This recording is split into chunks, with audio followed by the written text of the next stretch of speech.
রাজনীতিতে হতাশা আছে, সমাজে বিভিন্ন স্তরে এখানে রাজনৈতিক আন্দোলন নাই, সামাজিক নাগরিক আন্দোলন নেই, সবাই যেন ঘুমিয়ে আছে, ঝিমিয়ে আছে। সেই সময় সাংবাদিকরা এই সাহস দেখানো সম্ভব না। এবং সাংবাদিকতা দেশের গণতান্ত্রিক আবহের সাথে সম্পৃক্ত বিষয়। ইচ্ছে করলেই সাংবাদিকরা সাহসী গর্জে উঠতে পারে না যদি না সেই আবহ, সেই পরিবেশ থাকে। এটা হচ্ছে নাকি মানে পাপেট মিডিয়া বা সোল্ড মিডিয়ার কারণে সেটা সম্ভব হয় না? যখন মিডিয়ার একটা বড় অংশই সোল্ড বা পাপেট হয়ে যায় তখন সেটা দুটো দিক আছে, সম্ভব হয় না। দুটো দিক আছে। একটা যখন কর্তৃত্ববাদী শাসনের খড়গ ঝুলতে থাকে, সেই ভয় ভীতিতেও কাজ করে। আর একটা হচ্ছে সুবিধাবাদী অংশ, একটা অংশ বিক্রি হয়ে যায় কিংবা দলের লেজুর ভিত্তি করে রাজনীতি, যে যখন কিংবা যে কোনো দলের লেজুর ভিত্তি করে। এই দুটো জায়গায় সমস্যা। একদিকে আমরা কেউ ভয়ের কারণে বলতে পারছি না, কেউ সুবিধা পাওয়ার কারণে বলতে পারছি না। তো এখানে সাংবাদিকতা তো এখানে দাঁড়িয়ে আছে। এখন আপনি যদি এই ভয়ের সংস্কৃতির মধ্যে দিয়ে বলা যাচ্ছে না তা না, অনেকে বলছে, জীবনও দিচ্ছে, তৃণমূলে অনেকে নির্যাতিত হচ্ছে, নিগৃহীত হচ্ছে, সেটা তো হচ্ছে। তারপরে আপনাকে স্বীকার করতে বাস্তবতা হচ্ছে একটা ভয়ের সংস্কৃতি বিরাজ করছে। এবং সেটা শুধুমাত্র এই সরকারের আমলে তা বলবো না, এর আগেও ছিল। তো এখান থেকে আমাদের উত্তরণ ঘটছে না। আমরা যেন মনে হচ্ছে যে ক্রমেই যেন পিছের দিকে চলে যাচ্ছি। তো এই যে পিছিয়ে হাঁটা, এখানে হচ্ছে সমস্যাটা। তো মানুষ তো সামনের দিকে এগোতে চায়। আমরা তো এই 54 বছরে একটা অগ্রগতি চেয়েছি, পরিবর্তন চেয়েছি, কিন্তু সেই পরিবর্তনটা ঘটছে না। হ্যাঁ, কিন্তু অনেক ক্ষেত্রে পরিবর্তন হচ্ছে, মেগা প্রজেক্ট হয়েছে, তো এলিভেটেড এক্সপ্রেস হয়েছে, মেট্রো রেল হয়েছে, এই পরিবর্তন হয়েছে, কিন্তু মানুষের জীবনমানের উন্নতি ঘটছে না। এখানে কথা বলার স্বাধীনতা, ভোটাধিকার, এটা নিশ্চিত হচ্ছে না। পাশে দেখুন ভারতে, সেখানে অনেক সমালোচনা আছে, কিন্তু শেষ বিচারে কিন্তু জনগণের কাছে সব রাজনৈতিক দলকে যেতে হয়েছে এবং জনগণের ভোটে কিন্তু সেখানে সরকার ঠিক হয়েছে। যত রকমই বলেন যে হ্যাঁ অপকৌশল ছিল, এখানে ধর্মের মাতম তুলে জনগণকে বিভক্ত করার চেষ্টা করা হয়েছে, হুমকি ধমকিও ছিল, কতিপয় নেতাকেও জেলে পোড়া হয়েছে, মামলা দেওয়া হয়েছে, কিন্তু শেষ বিচারে কিন্তু জনগণই মালিক এবং জনগণের কাছে যেতে হয়েছে। আমাদের দেশেও বিগত যদি আপনি চিন্তা করেন যে এর আগে 5 বছর অন্তর একবার জনগণের কাছে যেতে হতো, জনগণ বলতো যে নির্বাচন আসুক তখন দেখব। অর্থাৎ এই যে এখন আর জনগণ এটা বলারই নেই। এবং 2-1 প্রার্থী এটাও বলেছেন যে আপনাদের ভোট লাগবে না, আপনাদের ভোটে আমি এমপি হব না কিংবা চেয়ারম্যান হব না। অর্থাৎ এই যে জনগণের মালিক যারা, যাদের রক্তে দেশ, কেন মুক্তিযুদ্ধ ছিল তো জনযুদ্ধ, যাদের রক্তে দেশ গড়া এবং যাদের ঘামে দেশ পরিচালিত হয়, তাদের কথা বলতে পারবে না। এবং এই জবাবদিহিতার সর্বস্তরে এই জবাবদিহিতার অভাবটা প্রকট হয়ে উঠছে, ক্রমেই প্রকট হয়ে উঠছে। এখানে হলো বিষয়টা পশ্চাৎপসরণ। ভূত নাকি পিছনের দিকে হাঁটে, তা আমার মনে হচ্ছে আমরা বোধহয় ওই ভূতের মতো পিছনে হাঁটছি, সামনের দিকে এগোতে পারছি না। সমস্যাটা এখানেই।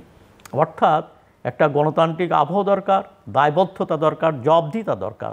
এবং যারা শাসক, যারা বিভিন্ন জায়গায় শাসক নেতা, যে অবস্থানে যেখানেই থাকুক, তাদের জবাবদিহি করতে হয় না। এখানে হচ্ছে সমস্যাটা। আজিজ, ধন্যবাদ আপনাকে। আমি ঠিক সাইদ ভাই বলল তার সাথে একমত হয়ে আমি অন্যদিকে একটু বলি। আমার কাছে মনে হয়েছে সমাজের বন্ড সব ছুটে গেছে। প্রত্যেকটা সেক্টর, আমি মাফিয়া না বললেও সবগুলি সেক্টর সিন্ডিকেটের হাতে চলে গেছে। রাজনীতির নিয়ন্ত্রণ নাই, সরকারের নিয়ন্ত্রণ নাই, এবং মানুষের নৈতিক স্খলন একদম নিম্ন পর্যায়ে চলে গেছে। অর্থাৎ মানুষের নৈতিকতা একদম নষ্ট করে দেওয়া হয়েছে। এটা কিন্তু ব্যক্তি ইন্ডিভিজুয়ালি কিন্তু নয়। আপনি দেখেন, বিশেষ করে আমি বলবো যে এই সম্প্রতি যে জাতীয় নির্বাচনটা হয়ে গেল, এতে যে গ্রাম লেভেল পর্যন্ত বিভক্তি, আগে যে গ্রামের যে সৌহার্দ্য সম্পর্ক ছিল, প্রত্যেকটা গ্রামে আগে দেখছি যে পাড়ায় পাড়ায় একটা দ্বন্দ্ব ছিল ছোটোখাটো, কিন্তু এখন পলিটিক্যালি ডিভাইডেড হয়ে গেছে। এবং প্রত্যেকটা সেক্টর আপনি দেখেন, ধরেন একটা উদাহরণ দেই, সারা দেশে চাঁদাবাজি হয়, সেখানে সরকারি দলের কিছু কর্মী এবং পুলিশ এই চাঁদাটা তোলে। এখন সরকার যদি পরিবর্তন হয়, পুলিশ ঠিক থাকবে, সরকারি দলের কর্মীরা বদলে যাবে। এটা কিভাবে চেক দিবেন? এটার থেকে বেরোনেই তো কঠিন। এছাড়া আমাদের দেশে যেটা মুক্তিযোদ্ধার চেতনার কথা সাইদ ভাই বললেন, এখন তো সরকারি হিসাব মতে এখন 15% লোকের হাতে 41% অর্থ সম্পদ চলে গেছে পরিসংখ্যান ব্যুরোর হিসাব, আর নিচের 15% লোকের সাথে 1.32% সম্পদ। এখন এই যে চরম বৈষম্য, তারপরে আপনি দেখেন ব্যাংক থেকে শুরু করে সব জায়গায় লুটপাট একদম অবারিত। অ্যাকাউন্টেবিলিটি, জবাবদিহিতা, আইনের শাসন, সুশাসন কোনোটাই কিন্তু প্রকৃতপক্ষে একটা গণতান্ত্রিক দেশে যা হওয়া উচিত সেটা কাজ করছে না। এই দেশটা এখন ফাইনালি কে দায়িত্ব নেবে, কে করবে? আমার তো মনে হয় যে এই সরকার বদল করে আর একটা সরকার বসায় দিলেও তার পক্ষেও ম্যানেজ করা কঠিন। একটা আনম্যানেজেবল সিচুয়েশনে চলে গেছে বলে আমার কাছে মনে হচ্ছে।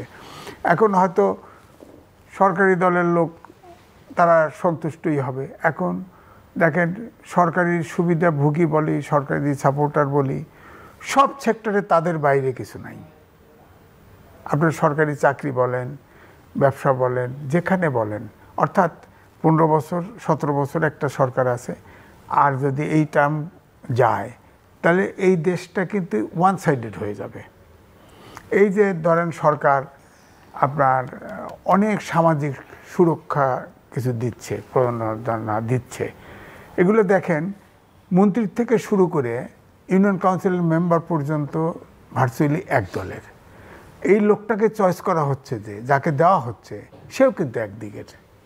হ্যাঁ, তো সুতরাং এই দেশটা সার্বজনীন হচ্ছে না। আমাদের সংবিধানে বলে যে জনগণ দেশের মালিক। রাজনীতিবিদরা তো আমি তো দেখি না জনগণকে কেয়ার করে। আবার বলি আমরা গণতান্ত্রিক দেশ, একদল গণতন্ত্র রক্ষা করতে চায়, আর এক দল গণতন্ত্র উদ্ধার করতে চায়। একটি বড় দলের ভিতরে কেউ গণতন্ত্র চর্চা আছে? একটি দলের মধ্যে?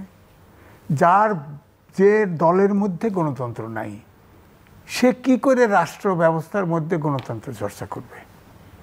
এটা সম্ভব না। এখন সবগুলো দল ধরেন, বিশেষ করে বড় দলগুলি সরকারে থাকা, যে কোনোভাবেই হোক না কেন, সারা বিশ্বেও কিন্তু এই ধরনের আচরণ শুরু হয়ে গেছে।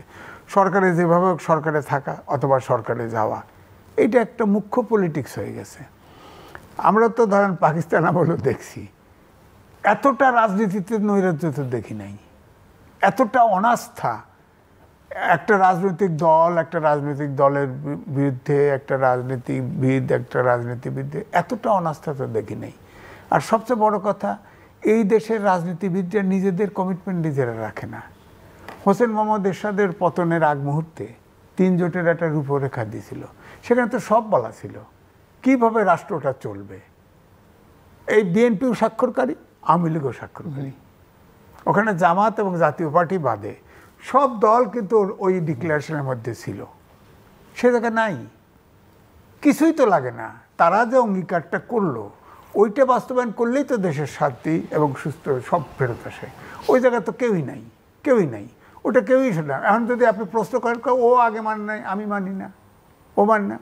ধরেন এই যে কেয়ারটেকার ছিল, ওই যে 3 জোটের রূপরেখা, এটা কিন্তু প্রধান ছিল একটা নিরপেক্ষ সরকার ব্যবস্থা এবং একে অপরের প্রতি শ্রদ্ধাবোধ রাখা, তারপরে আপনার একজন আরেকজনকে আক্রমণ না করা, গণতান্ত্রিক চর্চা সবাই করতে হবে, এবং এরশাদ এবং জাতীয় পার্টি